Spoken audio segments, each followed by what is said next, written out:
ఎంతమందికి తెలుసో తెలీదు కానీ చిన్న సాక్ష్యము, పెద్ద సాక్ష్యము తక్కువ టైంలో చెప్తాను. నేను పుట్టనన్నారు. మా తల్లి గర్భము వీఆర్ 7 children.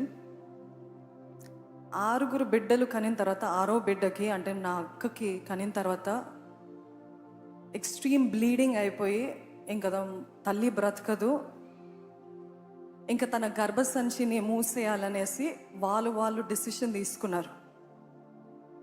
అదే రీతిగా మా తల్లి అన్కాన్షియస్లో ఉంది because of the bleeding, over bleeding. She could vaguely here, ఎక్కడో వినపడుతుంది వీరు మాట్లాడేది. తన భర్త రావడానికి టైం పడుతుంది, తను ఎక్కడ ఉన్నారు. My dad was an officer. So ఆయన రావడానికి టైం పడుతుంది, ఆయనకు అప్డేట్ చేసే లోపల తిన ప్రాణముకి హాని కలుగుతుంది అని చెప్పి ఏం చేస్తారంటే కన్సెంట్ లేకుండా కుట్లు వేసేస్తారు గర్భసంచికి. మా తల్లిగారు గర్భసంచికి 6వ బిడ్డకి గర్భసంచికి కుట్లేసిన తర్వాత మా తల్లికి ఒక స్వరం వినబడుతుంది ఆ సబ్ కాన్షియస్ మైండ్లో, ఈ కుట్లు నాకు అడ్డమా, ఈ కుట్లు నాకు అడ్డమా అని. అప్పుడు తను ఆ బలహీన స్థితిలో తనకు అర్థం కాలేదు, వాట్ ఈస్ దిస్ అని. తన అమ్మమ్మ దగ్గరికి వెళ్ళి తను కొంచెం కాన్షియస్నెస్ రీగైన్ అయిన తర్వాత ఈ కుట్లు నాకు అడ్డమ్మా, ఈ కుట్లు నాకు అడ్డమ్మా అని స్వరం వినపడుతుంది. ఏంటమ్మమ్మ దీనికి అడ్డము అని అంటే మా అమ్మమ్మ వాళ్ళ తల్లి చెప్పిన మాట ఏంటంటే, ఓహో అయితే ఇంకొకరు ఉన్నారనమాట అని చెప్పేశారు. బయోలాజికలీ అంటే మెడికలీ స్పీకింగ్ గర్భసంచి కుట్టిన తర్వాత మళ్ళీ గర్భము కలగటము సాధ్యమా? It's impossible. కానీ with in 1 year my mom was pregnant again and I was in a tummy. I came out with 4 kilos.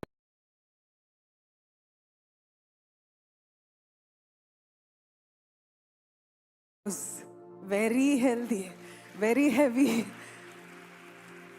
వాళ్ళు ఆశ్చర్యపడ్డారు. కుట్లేస్తాము కదా, కుట్లేసిన తర్వాత కూడా గర్భం రావటం ఏంటని. దేవుని ప్రణాళిక ఉంటే ఏ కుట్లు అడ్డుగా ఉండదు, ఏ బంధకాలు, ఏ అడ్డంకులు ఆపలేవండి. నేనేదో గొప్పదానని చెప్పట్లేదు, నేను ఏదో గొప్ప చేస్తున్నానని చెప్పట్లేదు. కానీ what I'm trying to say, when I thought I'm useless, when I thought I'm good for nothing, when I thought నన్ను కూడా వాడుకుంటాడా దేవుడు అనుకున్నప్పుడు, నువ్వు గర్భంలో రూపించబడకముందే నేను నిన్ను ఎరిగి ఉన్నాను, నేను నిన్ను కోరుకున్నాను, నేను నిన్ను పేరు పెట్టి పిలిచానన్న మాట ఎంత సత్యమైన మాట అంటే, మన వీక్నెసెస్లో, మన బలహీనతలో మన గురించి మనకే తెలియనప్పుడు, మనము మన గురించి నమ్మనప్పుడు, when we cannot believe in our own self, God believes in us. Amen. ఆ రీతిగా దేవుడు నన్ను ఏర్పరచుకోవడం కూడా ఎందుకు అని అంటే ఆయనకు భారీగా చేయడానికి. ఎందుకంటే ఆయనకి భారీగా చేయడానికి.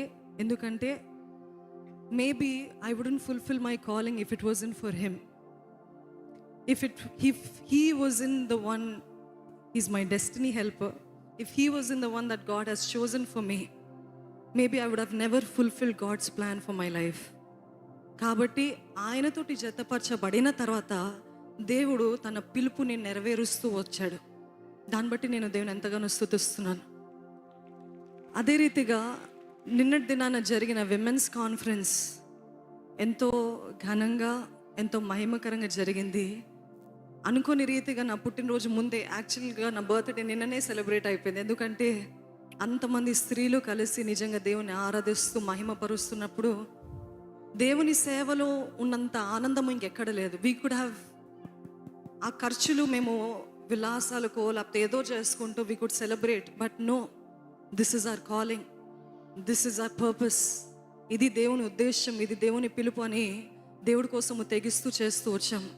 కానీ what I want to say, no life is wasted. Every birth has a purpose. ప్రతి ఒక్కరు పుట్టిన ప్రతి ఒక్కరికి ఒక ఉద్దేశం ఉంది. నేను వ్యర్థుడిని అనుకోవడానికి వీల్లేదు. నేను అనుకున్నాను, నేనే మీకు ఒక గొప్ప సాక్షిగా నిలబడుతున్నాను. ఏంటంటే I thought my life is useless, I thought my life will amount to nothing. ఈరోజు కూడా నేను అనుకుంటాను, అసలు నేను చేసే దేనికైనా పనికి వస్తుందా ప్రభు? I have so many thoughts in my mind. Does it even count, does it even count, is it beneficial, is it saving somebody అని ఎంతో సతమతం అవుతూ ఉంటాను నా మనసులో. కానీ దేవుడు మరలా చెప్తున్నాడు, చిన్న దాంట్లో నమ్మకంగా ఉండు, చిన్న దాంట్లో నమ్మకంగా ఉండు, చిన్న దాంట్లో నమ్మకంగా ఉండు. That is all that God is telling me. And pray for us. మా ఒకటే ప్రార్థన ఏంటంటే, విమర్శలు, క్రిటిసిజము, మిస్అండర్స్టాండింగ్స్, మమ్మల్ని తప్పుగా అర్థం చేసుకునే వాళ్ళు, ఈ పరిచర్య యొక్క త్యాగము, సమర్పణ ఎంత వెల చెల్లిస్తున్నామో ఎవరికి అర్థం కావట్లేదు. It doesn't matter. అర్థం చేసుకోమని చెప్పట్లేదు, ఇట్ డజంట్ మ్యాటర్. బికాజ్ యేసు ప్రభుని అర్థం చేసుకోలేదు మేమెంత. కాబట్టి ఇటువంటి మధ్యలో మేము అంతము వరకు ఈ రాకడ గురించి వింటున్న వార్తలు మనం అన్నీ చూసినప్పుడు అంతం వరకు నమ్మకంగా ఉండాలనేదే మా ఆశ, మా కోరిక, మా ప్రార్థన. ఎక్కడ పిలుపు నుండి తప్పిపోకుండా, ఎక్కడ అపవాది చేత ఏ రీతిగా ప్రేరేపించబడకుండా సంఘము దేవుని సేవలో వాడబడుతున్న ప్రతి ఒక్కరి కొరకు ప్రార్థన చేయాలి. మరి ముఖ్యంగా మీ సంఘ కాపరుగా, మీ పైన లీడర్స్గా ఉన్న వారి పైన, వారి గురించి ప్రార్థన చేయాల్సిన బాధ్యత మీ పైన ఎంతో ఉంది. So pray, we all ask you all to pray that we be faithful until the end of our lives. Thank you all. God bless you. Thank you. Happy birthday. Let's pray. ప్రార్థన చేద్దామండి.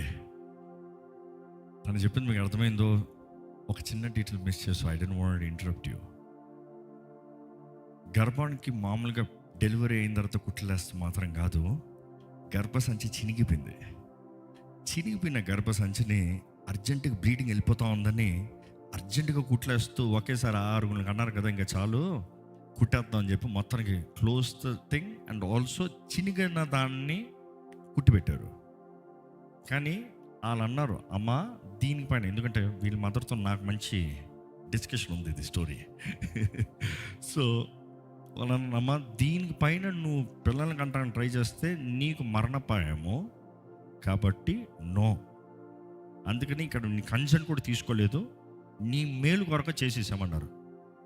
కానీ తను చెప్పింది, ఆ మత్తులో, anaesthesia మత్తులో వెనక నుండి ఒక స్వరం పడుతుంది, ఈ కుట్టులో నాకు అర్థం కాదు. సో నేను ఒకటే అంటానండి, ఒకప్పుడు అనుకునేవాడిని, వాళ్ళ అమ్మ చెప్పినప్పుడు, మరి నా కొరకు దేవుడు చేశాడు, ఏమనుకుంటున్నావు, ఆపుతాడా? కానీ ఈరోజు అంటాను, అంటే అప్పుడు నేను ఇలా సేవ ప్రారంభించలే, మాకు వివాహం అయినప్పుడు ముచ్చట్లు పెడతా చెప్పినప్పుడు అప్పుడు అలా అనగానే ఈరోజు అంటాను ఇక్కడ నిలబడి హంబ్లీ వచ్చి, దేవుడు తన రాజ్యం కొరకు, తన పని కొరకు తను నిర్ణయించుకుని కోరుకున్నాడు, ఎవరు ఆపగలుగుతారు? That is all the point. That is, but మేము జతపరచబడతాం, అది దేవుడి ప్రణాళిక, దేవుని చిత్తం. I would say God brought 2 imperfect people. Yesterday I was sharing that. Brought 2 imperfect people leading into perfection. We are no perfect. We are led into perfection. And ఈరోజు మా జీవితంలో ఏదైనా ఉంది, దేవుని కొరకు పరిచయం చేస్తామంటే ఒకటే, దేవుని వాక్యం. దేవుని వాక్యానికి లోబడాలి అంతే.